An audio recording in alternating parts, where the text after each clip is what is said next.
Section 5.3, solving trigonometric equations. On the first one, we're supposed to solve 5 cosine equals 3 cosine plus square root of 3. Let's start by minusing 3 cosine x from both sides. So minus 3 cosine x, and we have 2 cosine x equals the square root of 3.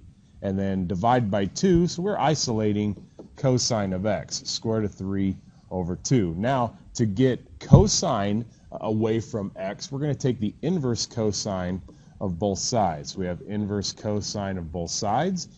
These actually cancel each other out, and we have x equals the inverse cosine of square root of 3 over 2.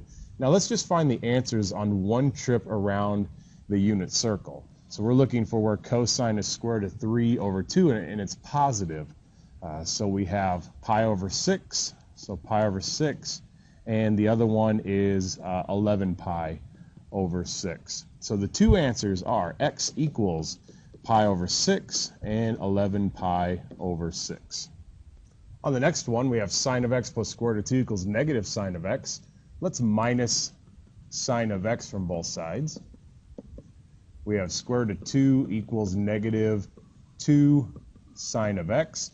And then divide by negative 2. We have sine of x is equal to negative square root of 2 over 2. Let's go on one trip around the unit circle, so from 0 to 2 pi, and find out where sine is negative square root of 2 over 2, because we have to take the inverse sine of both sides. So x is equal to the inverse sine of square root of 2 over 2. X is equal to, well, that's going to be 5 pi over 4. And I need to know where sine, or y, is negative square root of 2 over 2 again, and that's actually at 7 pi over 4. X is equal to 5 pi over 4 and 7 pi over 4. On the next one, we got 3 tangents squared equal minus 4 equals negative 3. Let's add 4. 3 tangent of squared x equals 1. Then we have tangent squared of x equals 1/3. And then when we square root both sides, we have, it becomes plus or minus square root of 3 over 3 when we rationalize the denominator. Now we want to know where tangent is both positive and negative square root of 3 over 3. We have to take the inverse side of both sides, so that gives us inverse tangent of plus or minus square root of 3 over 3. So if we go up to here, what we really want is 1/2 over square root of 3 over 2. And this is the sine, and this is the cosine. So I want to know where cosine square root of 3 over 2 and sine is 1/2, and that's at the pi over 6's. Now we want both positive and negative, so we want all the pi over 6's. Pi over 6, 5 pi over 6, 7 pi over 6, and 11 pi over 6. X is equal to all 4 of these. So we have pi over 6, 5 pi over 6, 7 pi over 6, and then 11 pi over 6. The last one on the slide is 2 sine x cosine x equals the square root of 3 sine x.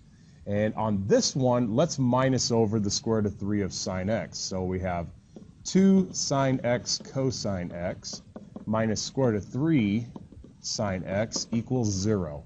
And then we can factor out a sine x. And we have 2 cosine of x minus square root of 3 equals 0. Now sine of x can equal 0, or 2 cosine of x minus square root of 3 equals 0. And we're going to take the inverse sine of both sides. And sine is 0 at 0 and pi on one trip around the circle. On this one, we're going to add square root of 3, then divide by 2. So we have square root of 3 over 2. And now we have x equals inverse cosine of square root of 3 over 2. We want to know where cosine is positive square root of 3 over 2. That is x equals pi over 6. And the other positive one is 5 pi over 6. Solve 2 sine squared plus sine of x minus 1 equals 0. On this one we can factor. We have 2 sine of x. We have sine of x. And then we're going to have plus 1 here and minus 1, and those equal 0. So 2 sine of x minus 1 equals 0. 2 sine of x equals 1. Sine of x equals 1/2. So x equals inverse sine of 1/2. Sine is 1/2 at pi over 6 and 5 pi over 6. And then we have sine of x equals -1. X equals inverse sine of -1. And that only happens one time on one trip around the circle, and that happens at 3 pi over 2. On the next one, we have both sines and cosines, and we would like to turn this all into sines. So we have sine squared x minus sine of x plus 1 is equal to 1 minus sine squared. We can turn cosine squared into 1 minus sine squared. So let's add sine squared to both sides, and we get 2 sine squared x. And then we can add, actually subtract 1 from both sides, and that gives us minus sine of x equals 0. On this one, I can factor out a sine x and get 2 sine of x minus 1 equals 0. Now we need to know where sine is 0, so we'll take the inverse sine of 0, and x is equal to 0 and pi. And then 2 sine of x minus 1 equals 0. So 2 sine of x equals 1, sine of x equals 1/2, and then x is equal to inverse sine of 1/2, and that happens at, again, pi over 6 and 5 pi over 6. Here we have 2 sine squared x equals cosine x plus 1. Let's turn this sine squared into 1 minus cosine squared x. That's equal to cosine x plus 1. Let's distribute the 2 through. 2 cosine x equals cosine x plus 1. And then how about we minus 2 from both sides and add 2 cosine squared to both sides. We have 0 is equal to 2 cosine squared x plus cosine of x, and then we're minusing 2, so that's going to be minus 1. 0 now is equal to 2 cosine of x and cosine of x. And then we would need a plus 1 here and a minus 1 there. So 2 cosine of x is equal to,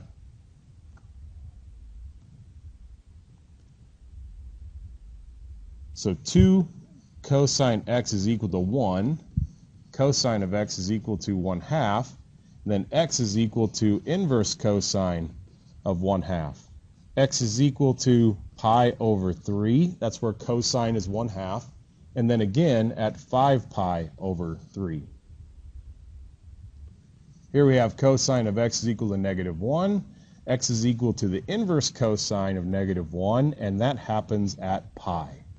On this one, let's square both sides, and let's see what we get. We have sine squared x minus 2 sine of x cosine x, and then plus cosine squared x equals 1.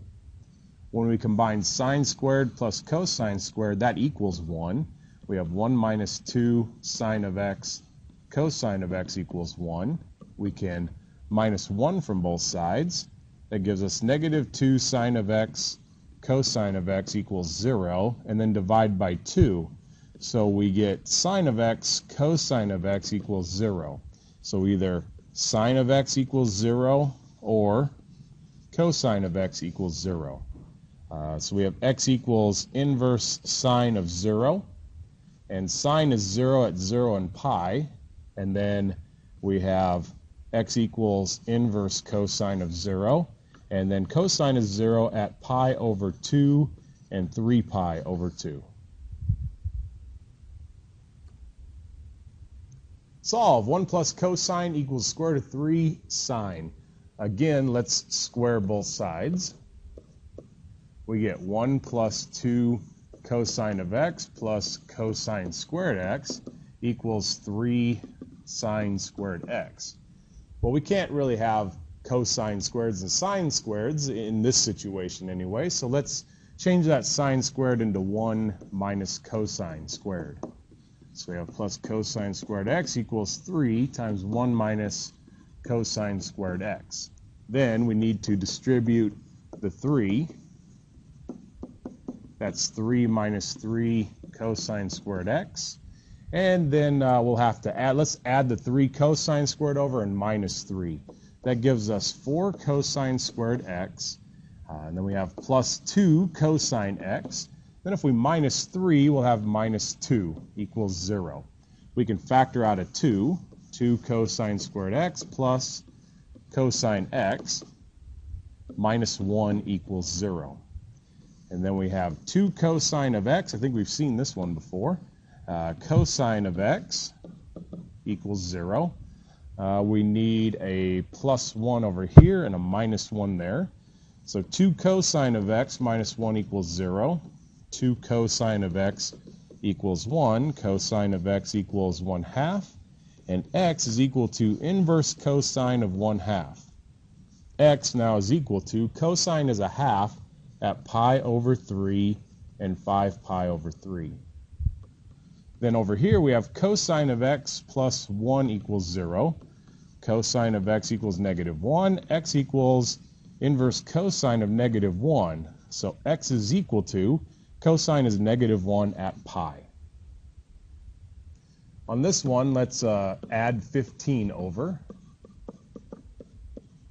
Then divide by 5. So we have tangent squared equals 3.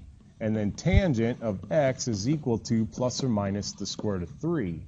And we can get square root of 3 by using square root of 3 over 2 over 1/2. So I want to know where the sine is square root of 3 over 2 and where cosine is 1/2. And cosine's a half at pi over 3.